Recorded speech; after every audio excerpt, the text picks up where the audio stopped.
Abonnez-vous sur votre chaîne YouTube DKR 221 et n'oubliez surtout pas de cliquer sur la cloche pour recevoir les notifications. DKR 221. mbokk internautes yi dal leen ak jàmm Pape Ndiaye bu Walf TV Pape Ndiaye boroom émission balance tey jii nag daanaka ca émission petit déj gi nga xamante ni dafay animer chronique judiciaire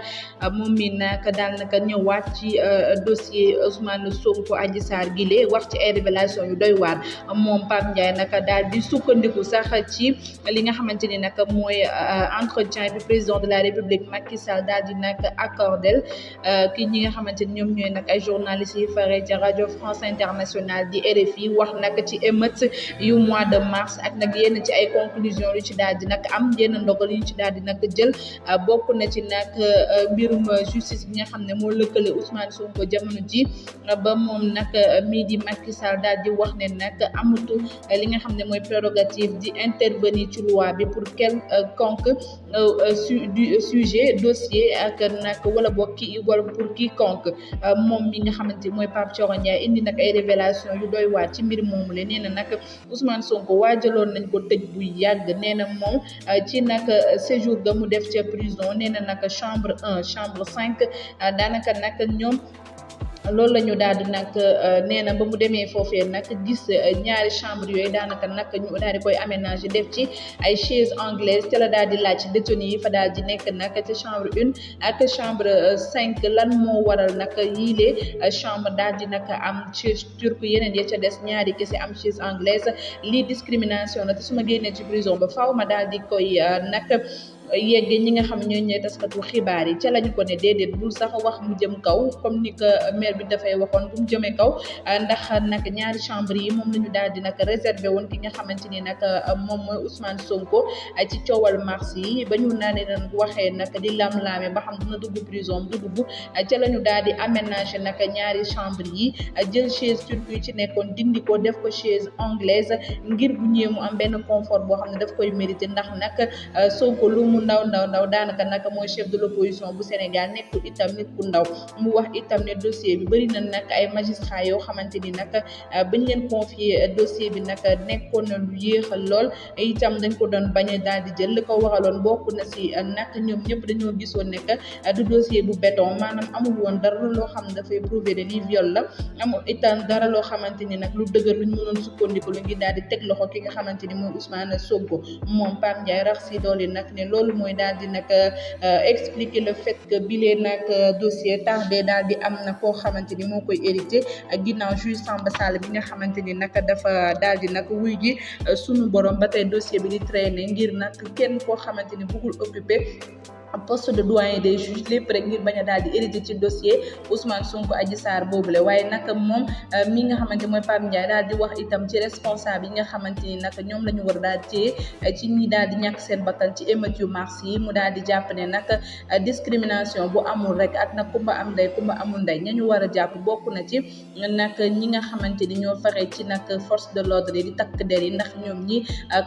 mel ni nag Cheikhouna Ndiaye ma ca Parcelles Assainies ka ko tiire gis nañ ni ab takk der la vidéo yaa ngi circulé kon kooku waroon nañ koo mën a daal di nag tëj bu yàgg waaye na nga jël ko mel ni nag xale bu góor bi nga xamante ni nag moo daal di ñàkk bakkanam ca nag incendie ba amoon fa li nga xamante ni moom mu ci diwaanu Kër Massar ak ki nga xamante ni nag lacrymogène moo ko daal di nag jàppoon daanaka bu daanu def malaise de ñooñu mënu leen imputer responsabilité bi ñi nga xamante ni nag ñoom ñooy manifestants yi nekkoon ay pro Sonko doon xeex ngir nag Sonko. kooku tamit également dossier mi ngi ci table doyen des juges di xaar Aïda Ndiongue également dossier mi ngi ci doyen des parce que bu ngeen fàttali ko Aïda Ndiongue ñetti dossier la amoon bi nekk créé enrichissement illicite 42 millions bi nekk deuxième cabinet mooy affaire plan Jaxaay ak bi nekk ci doyen des juges mooy l'affaire des produits phytosanitaires donc ak terrorisme parce que bu leen fàttali bien que ñoom Imam Ndaw atte woon nañ leen am na beneen vague boo xam ne ñi ngi prison di xaar ñu atte leen pour wàllum terrorisme donc ak yeneen ak événement mars yi fi amoon ba am 14 morts boobu dinañ ci ñëwaat léegi nii parce que de tout le temps xam nga gars yi ñi ngi naan wooyu 14 morts yi dañ ko war a leeral dañ ko war a tëji enquête alors que am na enquête en cours boo xamante ni mi ngi ci am te foofu dans ce sens sax ci la ñuy comprendre propos yi chef de l'état tenir fa li nga xam ne moom mooy RFI donc bëri na ay dossiers yoo xamante ne moom mooy li nga xam moom moo nekk ci table bi mais daf ci am particulièrement yoo xamante ni moom moo retenir attention sénégalais bu ci mel ni Sonko Adji Sarr il faut que ñu wax ci événement Marseille également il faut que ñu wax ci mais également li nga xamante ni moom mooy affaire terrorisme bi nga xamante ne mi ngi ci kaw kii bi ñu koy xaar ak tamit affaire Boy Djiné parce que boobu tamit également wax dëgg yàlla am na yaakaar trop ci procureur bu bees bi ak doyen des juges bu bees bi ñu daal di vraiment indi li nga xamante ni moom mooy déjà parce que pour leeral ci lu gaaw rek dossier Baye Modou Fall Boy Djiné bu fekkonte ni yoon mi ngi doxee normal Boy Djiné libéré woon nañ ko bu yàgg. ndax fi ñu toll nii fii ma toog di wax ak yéen ñaari dossier moo ko téye prison muy évasion bi mujjee def ak dossier boo xam ne dañ ko ci àtte woon 2010 ba condamné ko mu tëdd peine bi ba mu jeex ñu téyewaat ko ci en prison pour ce même dossier xam nga biñ ko mujjee condamné biñ ko mujjee jugé am na peine bu ñu ko condamné peine boobu tëddoon na ko ba pare dafa waroon génn mais génnul donc procureur dafa defaat beneen mandat de dépôt ci dossier boo xam ne àtte nañ ko ci ba pare te dossier boobu même procureur général bi dellusiwaat Ousmane Diagne à l'époque génne woon na note envoyé ko prison pour ne nañu libérer immédiatement Baye Modou Fall parce que liñ ko fi téye nii atte nañ ko ci ba pare te xam nga yoon dafa am lu ñu tuddee principe autorité de la chose jugée benn mbir kenn mënu ci atte nit ñaari yoon moo tax man ma bokk ci ñi jàpp ne Baye Modou Fall moom il est l'otage du procureur enfin du parquet de Dakar sax laay wax parce que problème bi yëpp c'est l'ancien procureur du actuel procureur bi fi nekk koo xamante ne atte nañ la ba say dossier yëpp jeex li yoon kañ mooy ñu bàyyi la mais dañu seetlu saa yu ñu demee ba koy waaj a libérer rek dañuy indi beneen problème pour téye ko en prison li coow li di bari ci Boy Djiné am na 6 procédures yoo xam ne moom moo ko gagné Baye Modou Fall li ñu ko condamnation yi ñu ko teg weesuwul ñeenti condamnation 4 condamnation weesu ko te yëpp tëdd na ko ba mu jeex et même évasion bi nga xam ne moom moo ko téye xam nga maa ngi lay wax ne ñaari dossier moo ko dese évasion bi ak dossier 2010 bi atte nañ ko ba pare kooku moom dinañ ko lijjanti mu génn maintenant évasion bee ko dese te loi bi dafa ne bu fekkente ne dañ lay toppee délit tey bi ñu lay téye avant ñu lay atte warul dépasser 6 mois évasion bi donc bu ñu duggee ci at mu bees bi ci lay mën sëkk 6 mois donc ça veut dire que mandat de dépôt boobu day nul day annulé wu article 127 bis code de procédure pénale bu dee délit lañ lay toppee moom loolu loi bee ko wax sauf le délit de détournement de deniers publics moo tax Khalifa Sall gis nga defoon na ay 2 ans yu ñu soog ko atte mais bu dul loolu 6 mois war a ko dépasser donc moom vraiment bii moom équipe bu bees bi fi nekk procureur bu bees bi fi nekk ak doyen des juges bi moom dossier Boy Djiné bi moom war nañ ci accorder importance parce que xam nga kenn neewul buñ ko atte ku def lu yoon tere dañ lay atte mais dañu war a respecter les droits de la défense parce que les droits de la défense sont sacrés bu fekkente ne yow li nga warloo ak yoon atte nañ la ci ba mu jeex li yoon mooy ñu bàyyi la nga mën a dem ñibbi sa kër donc voilà en ce qui concerne l'affaire Boy Djiné te boobu tamit bokk na ci wi nga xamante ne mi ngi ci tableau doyen des juges beneen dossier bon bu dee day reposer débat wu longue détention yi parce que yaa ngi ñu naan 6 mois mënu koo dépasser si affaire bi ko fi téye normalement bu fekkee topp nañ yoon malheureusement léegi mu dépassé 6 mois yooyu il n'est pas le seul si prison sénégalais yi nga xamante def nañ fa 2-3 ans si ñenn ñi sax si délai moo tax ñu nekk fa te dépassé nañ délai boobu est-ce que le procureur aussi ak ñi nga xamante ñoom ñoo yor justice bi aujourd'hui ne amuñ regard bu ñu war a def foofu par rapport ak longue détention yi pour mën a désengorger suñu prison yi longue détention moom am na boo demee prison bu Rebeuss ki fa gën a yàgg def na fa 10 ans te atteeguñ ko Mame Mor Ndiaye te à chaque fois da ngay dégg autorité judiciaire ministre taxaw ne oui il y a plus de longue détention bi gën a yàgg alors que lii c'est des faits réels dañ lay jox turu détenu ne la boo demee chambre tel di nga ko fa fekk boo demee prison Thiès la même chose am prison boo ci dem fekk fa ay détenus yoo xamante ne tëdd nañu lu yàgg donc longue détention bi loolu lu am la léegi problème bi fi mu nekk nag mooy bu dee délit lañ lay toppee loi bi réglé na ko nee na téye bi ñu lay téye avant ñu lay atte mënul dépasser 6 mois mais bu dee crime la nag loi bi réglé ko c'est illimité illimix la moo tax juge yi dañuy jël seen temps puisque amul limite dañuy jël seen temps bu dee délit la 6 mois yi boo ko respecté bu 6 mois yi jeexee directeur prison bi du sax xaar juge bi bu 6 mois yi di jeex ñu lay da lay libérer immédiatement parce que loi bee ko wax mais bu dee crime la moom illimix la loi bi waxu ci dara moo tax dañ lay bàyyi donc vraiment problème mu longue détention yi nekk na loo xamante ne lu jëral lijjanti la ba pare tamit am na ñoo xamante ne juge d'instruction yi boo leen waxee ñu ne ñoom procureur mooy tardel seen liggéey parce que mën naa ko par exemple am na ci dossiers yu bëri yoo xamante ne juge d'instruction balaa muy tëj dossier bi pour yóbbu la jugement il faut procureur joxe avis réquisitoire définitif mais parfois bu dossier bi demee table procureur da ko fay teg rek te jël temps bon parfois pour des raisons politiques pour nit ki gën a yàgg ci kaso bi ñu bañ a lijjanti say mbir donc foofu tamit également moo tax yenn acteurs yi gis ne parfois procureur day retarder li nga xam ne mooy liggéeyu juge d'instruction mais en tout état de cause longue détention moom baaxul ci réew parce que non seulement day tax détenu yi di révolté wu en prison grève de la faim yi fii mutinerie yi fii ak tamit yeneen conséquences yu métti yoo xam ne daf leen di dal ak seen man j'ai une question pour ba tey ci kaw Boy Djiné bi alors intervalle 6 mois yi est-ce que en fait ça donne l'occasion au procureur wala boog ñi nga xam ne ñoom ñoo nekk autour de ce dossier ñu ubbi enquête pour xool en fait ñan ñoo la seen loxo takk ci évasion boobu noonu wala c'est quoi en réalité. waaw parce que évasion bi mu amee am na enquête boo xamante ni sûreté urbaine ubbi woon na ko ba ñu placé sous mandat de dépôt 3 gardes pénitentiaires parce que dañu jàppoon ni kat ak image yu ñu gis fii évasion mënti fi am sans complicité mais après may nañ leen sax liberté provisoire bàyyi ndéggandiku te liberté provisoire ko lu xel mënoon nangu la parce que man mënuma comprendre booy jënne Abdou Faye bi mu àndaloon mu faatu commissariat central en garde à vue tijjiwuñ ci enquête defuñ ci dara au même moment évasion am fële ñu donc ñële ñu mu mel ni garde pénitentiaire daal ñoom ñooy maillon faible dañ leen a xaw a yem donc am na enquête boo xamante ni tijji nañ ko pour leeral li nga xamante ni moom mooy évasion même bu fekkente ne nombre évasion yi booy jënne am def yëpp fiñ ko yóbbu également tolluwul foofu parce que ñi ngi wax xaw ma 15 évasion 11 évasion alors que xaajul bay mutul sax 10 6 sax mutu ko mais Abdou Faye moom ba tey ji amul suivi ci enquête bi voilà mais xam nga loolu bu ñu ko bëggoon leeral nañ ko parce que Abdou Faye nee nañ décédé na garde à vue commissariat central bu Dakar violon commissariat central foofu am na caméra de surveillance muy benn évidemment bañ leen jàppee foofu noonu am na ay détenus yu ñu nekk ndowoon foofu ci violon bi ñooñu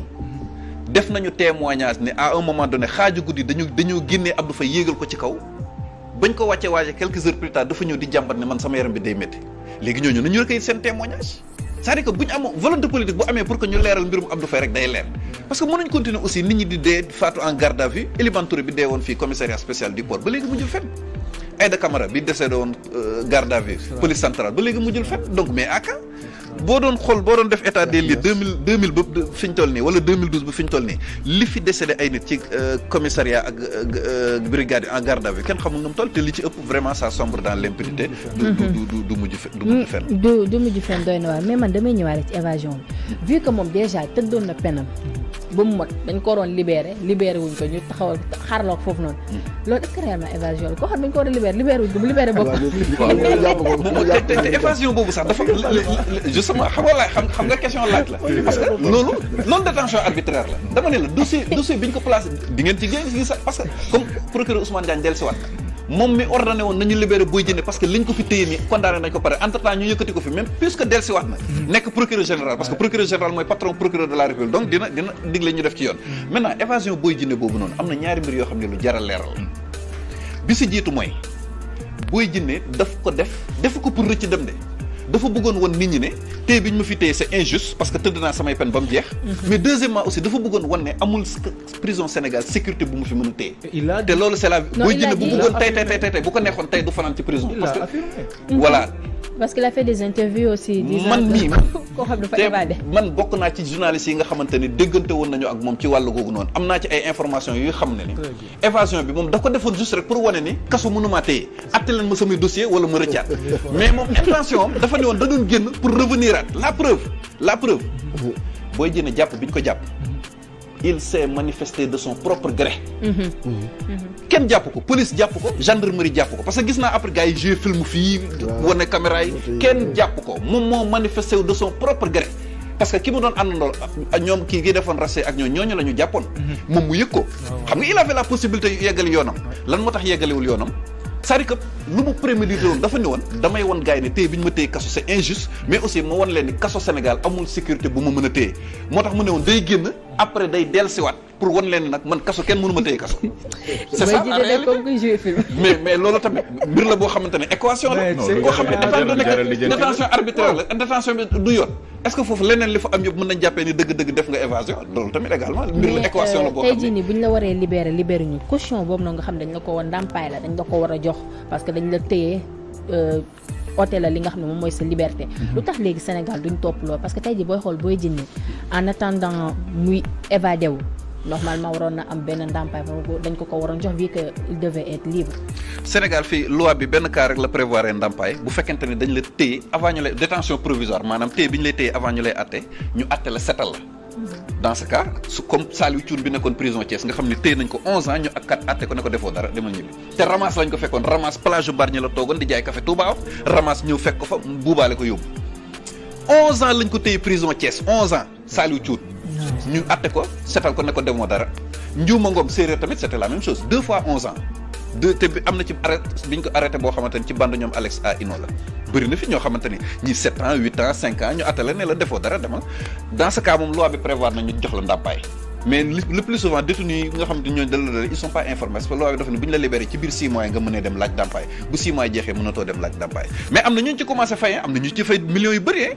boo xamee yoon bi ngay jaar mën nga fayeku lu bëri ci kaw état du Sénégal. Pape tudd nga sànq beneen dossier boo xamante ne rek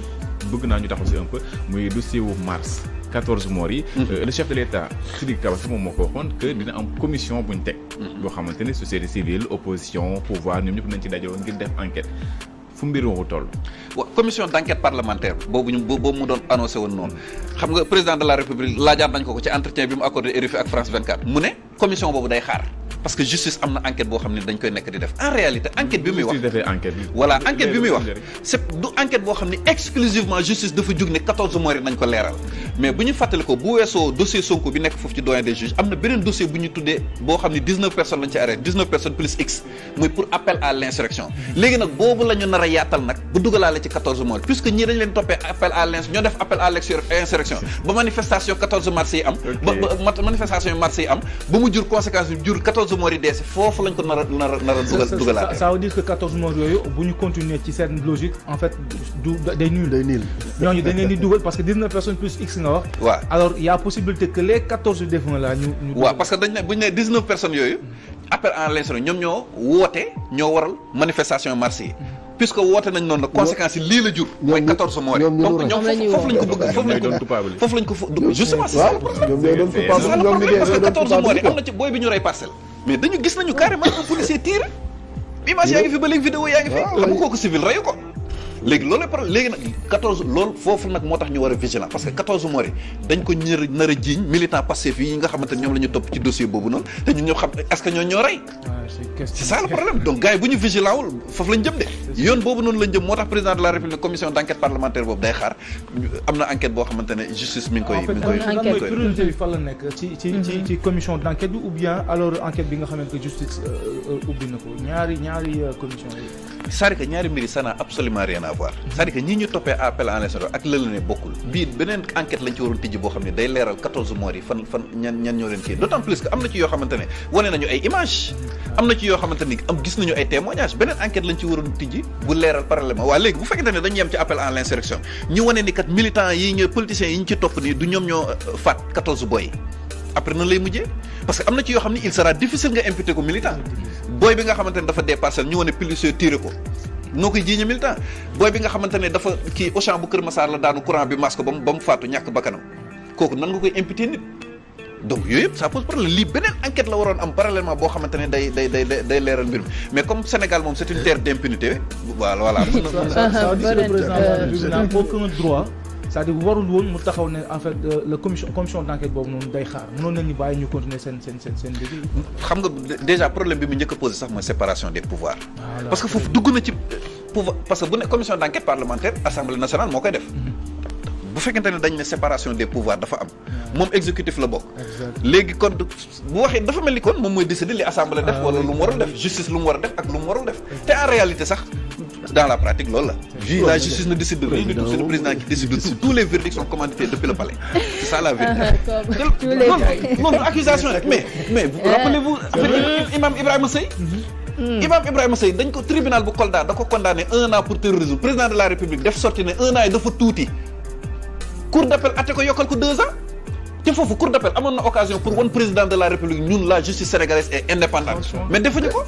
lu président de la République bëgg justice dafa conseil constitutionnel mi ngi nii. lu président bëgg dañ ko ci fekk. Pour savoir qu'il est le père de la nation mise en part même de cela. mën na am il n'est pas au-dessus de la loi. waaw ça c'est vrai nul n'est au-dessus de la loi comme ils ont l'habitude de le dire dans leur texte concernant loolu nga xam ne ndaw yooyu nga xam ne perte nañ seen bakkan ci le 14 mars bi ci laa bëgg a ñëwaatee pour ñu waxtaan cadre Adji Sarr ak Sonko fan la ñu mujjee li nga xam moo di sénégalais. dossier boobu non dossier boobu moom yaakaar naa ni déclaration bi ministre de la justice def 2S moom leer tënk na wax ñëpp nee na li ñu gis ci PV yi viol amul moom moo ko wax le ministre de la justice. xam nga sax ñoom maa toog télé di fenal ko toll ni ministre de la justice nga xam ne mooy patron procureur bu ko ni woon bu mu wàcce plateau bi du ma wàcce plateau bi moo war a ne ma ni xool nañ dossier viol amu ci léegi loolu est-ce que loolu du dëggal thèse yi nga xam nga coow jamono yooyu sax boo ci waxaan ñu ne la wéy pro Sonko nga wala da nga féetee da nga far da nga kii alors que le ministre de la justice en personne moo tax wax ko ni viol amul te ministre de la justice fan la sukkandiku bu wax loolu gis nga juge bu ñu ko indilee dossier muy juge viol ñaari mbir lay ligganti matérialité des faits mooy est-ce que viol bi am na te loolu certificat médical moo koy wane bu loolu amee ñu jéem a xool imputabilité kan lañ koy jiiñ certificat médical bi nga xamante ni moom la Adji Sarr indi certificat médical bi médecin bi li mu si wax c'est très clair ci intervalle 48 heures yi nga xamante ne càmbar nañu ndaw si gisuñ fa benn trace de li nga xamante ni moom mooy viol ak déclaration bi mu njëkkoon def ñu ngi koy fàttaliku ba muy wax ni diw moo njëkk a yegg ci kaw te kii bi certificat médical bi dafa wane le contraire ni défloration ancienne donc léegi certificat médical mi ngi mel ni tey nga dem porter ma plainte pour cause de blessure parce que dama la dóor këyitu docteur rek nga mën a indi pour que yoon mën ci sukkandiku tëj la parce que certificat médical à partir de 20 ITT bi à partir de 21 jours arrestation obligatoire mais boo ko indi du loolu gis nga viol moom boo ci génnee certificat médical amul leneen lu fa mënti am moo tax dossier boobu moom du mujj fenn buñ ko bëggee tëj dëggantaan te seen intention moo doon tëj ko pare woon nañ prison bi ñu ko waroon yóbbu